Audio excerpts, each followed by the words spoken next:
Hello everyone! Hi! This is the Soggy Expat book nerd tag. Now, I have a confession to all of you out there. We are filming this before we've watched the video.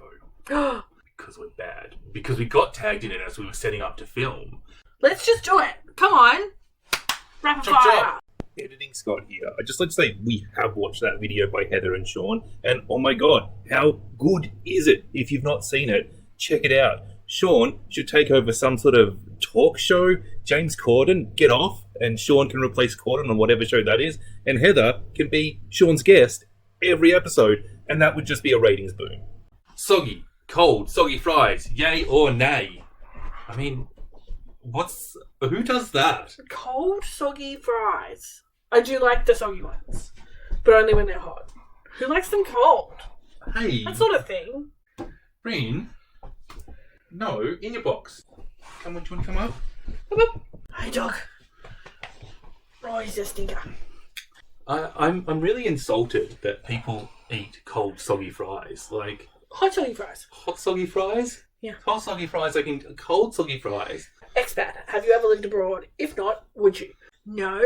Yes. I have lived in Perth for 6 months and I consider that abroad.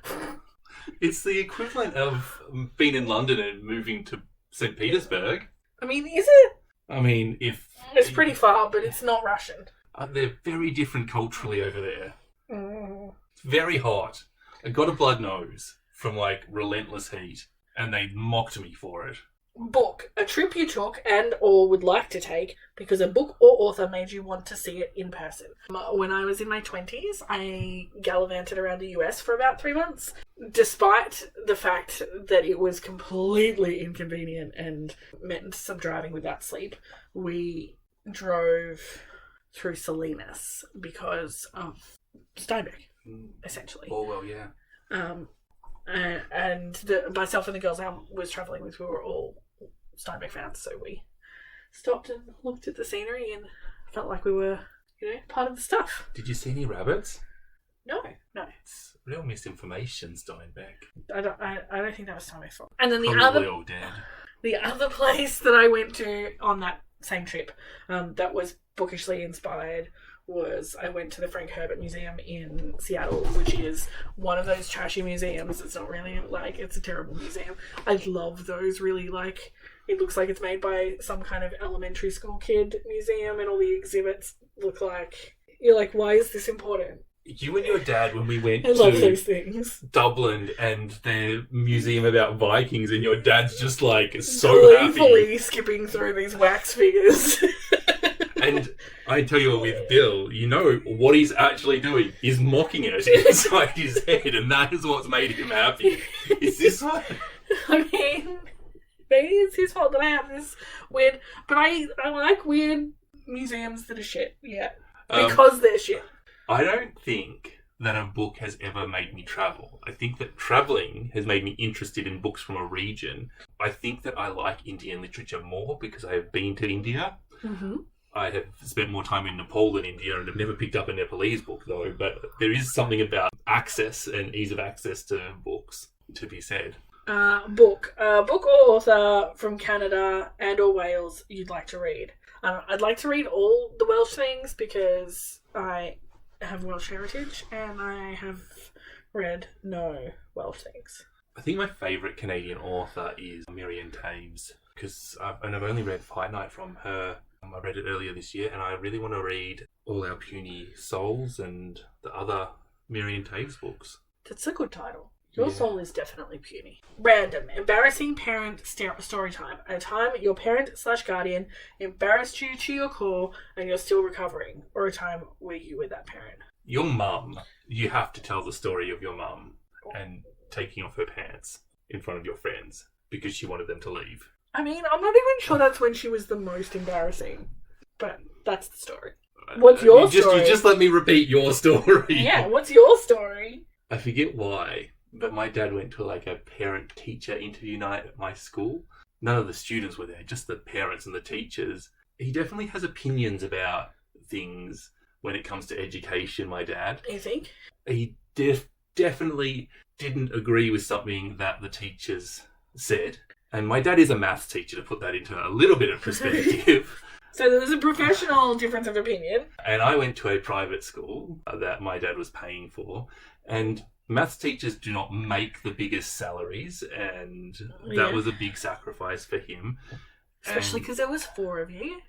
Dad got very passionate about disagreeing with this teacher and maybe used some language that implied that they didn't know what they were talking about in a tone that maybe said that. And that maybe got back to me, and I was maybe mortified by it because I was 12 or something.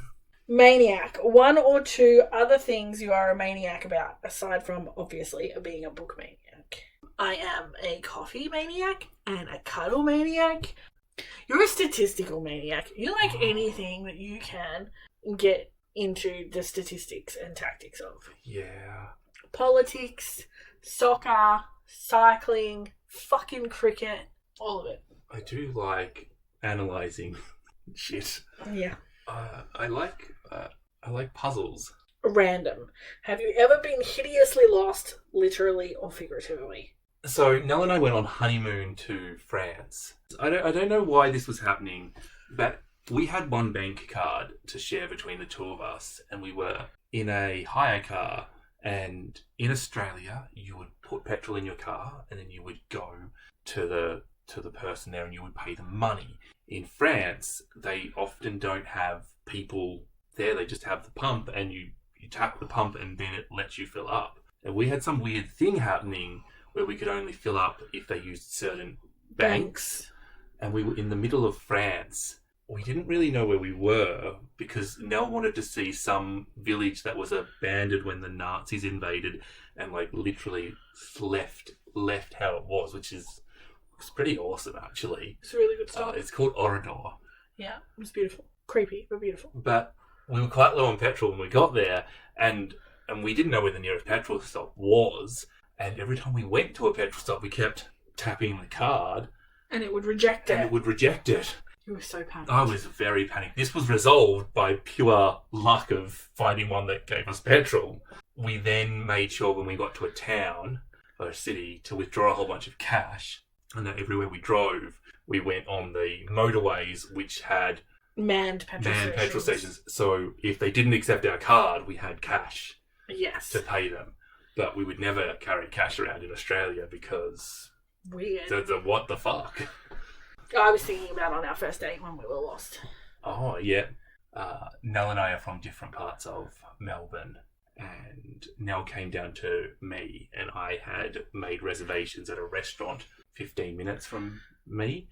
And started driving there, but I actually hadn't made reservations. I was like, I just know this place. We're just going to go and we'll just walk in and it'll be fine. And on the way... we started talking about roads with stupid names and like random topic. Yeah. And I said, there's a Tubba Rubber Road near here. And I was like, well, you've got to show it to me now. And I said, it was near a place called Foxy's Hangout where they get toy foxes and they hang them on a tree, which is really horrible. I don't know why they do that. Yeah, that actually sounds terrible now. But at the time, amusing. So we went there, but I didn't use the GPS and it was like a country road and I missed a turnoff and... We got lost! And we ended up getting hungry and finding this winery that was open for dinner. And we just walked in and we had dinner there and that was the place we got married. Yeah. Yeah, that was a good getting lost. A memorable encounter with a stranger. He's no longer a stranger, he's my friend. But when I travelled the States, I was down to my last money in my last week in the States, and the girls that I was travelling with and I had parted ways. And so I was all by myself in New York with fuck all money, and I was staying at a hostel. It was mostly other Americans in this hostel, but there was one other Aussie guy, and he wasn't broke, but he was cheap. He and I hung out for like 3 days. We had never met before, didn't really have a whole lot in common. He lived in Queensland. He's a gay man with a Chinese heritage in accounting. Like, we're just not a lot in common. We had a great time, and we're still friends. We talk on the internet, and that was good. He had done lots of research on how to do some things for free, and I had done research on how to do other things for free, so we like shared knowledge and went and did things together. And when I, like I wanted to go check out Chinatown and he wanted to go do something else, so we would separate and then meet up again, and it was good. It was a good little friend of the moment. What did you want to be when you grew up? If you have now achieved that in real life, what's it like to be fantastically stable as an adult, asking for a friend?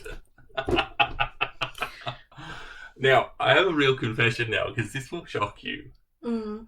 When we were growing up, I wanted to be a baker, and my parents said, "Why do you want to be a baker?" I said, "I don't want to be a baker, I want to own a bakery." And I said, "Why do you want to own a bakery?" So I can own another bakery, and another bakery, and I can take over the world, and then I can buy a supermarket, and I can own a supermarket. Ooh. I wanted to own a business that sold food. That's very and that interesting. is what we do. But I would not call our business successful. No. I'm sorry, we're pretty unstable. I mean, we're what you would call in Australia loose units. Definitely. Wrong tag, but I wanted to be a writer. I always wanted to be a writer. I don't even write anymore, to be honest. I don't have a lot of time for it. And I don't necessarily think I have any talent for it or any inclination in that direction anymore. But it seemed very interesting and somewhat glamorous. I think there's this ridiculous societal expectation that, one, your career will be your source of happiness, because who the hell is happy being an accountant? Sickos. Yeah, like, what the fuck is wrong with people if they actually get joy from that job? And two, that as you grow and change as a person, your interests will not grow and change. And yeah, I'm going to say, like, I'm far more passionate now about food waste and the things that we tackle in our business rather than I ever was about literature. Not about, I love literature, but I don't feel like I can make an impact in literature. Whereas with what we do, I feel like we can actually make maybe a small difference, but a difference. I think that we don't put enough skill on people's ability to learn and give enough, have people be happy to hire people with less experience but more drive and stuff. Yeah, I think that's one of the multiple ways that society is fucked. Random. Mm. Are you a people watcher? Do you have good peripheral hearing? Share an antidote or three. I don't have good whatever the opposite of peripheral hearing is, let alone peripheral hearing. Scott's deaf. Except when we go and get our hearing tested, he's less deaf than I am. Makes no fucking sense. I just have difficulty differentiating between different sounds. Or paying attention. That too. Yeah. I like watching people and making up stories about them because that's funny, and whatever they do in real life is going to be more boring than what's in my head. That is the end of the tag. What we haven't done is tag anybody, but Sean and Heather have tagged 25 people.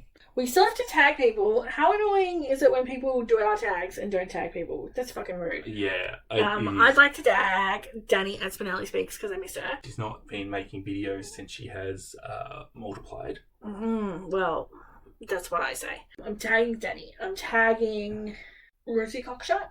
Who are you tagging? I think I'd like to tag Jennifer Loves Books. She has a great little channel. Mm-hmm. I think I'm going to tag Ange with an E and her bookish chatter. I want to tag Say Kev because if Say Kev doesn't have good stories, then I don't know anything about this planet. Oh my goodness, yes. Mm-hmm. Yes. Okay, love you. This was a fun tag. Bye. Bye-bye.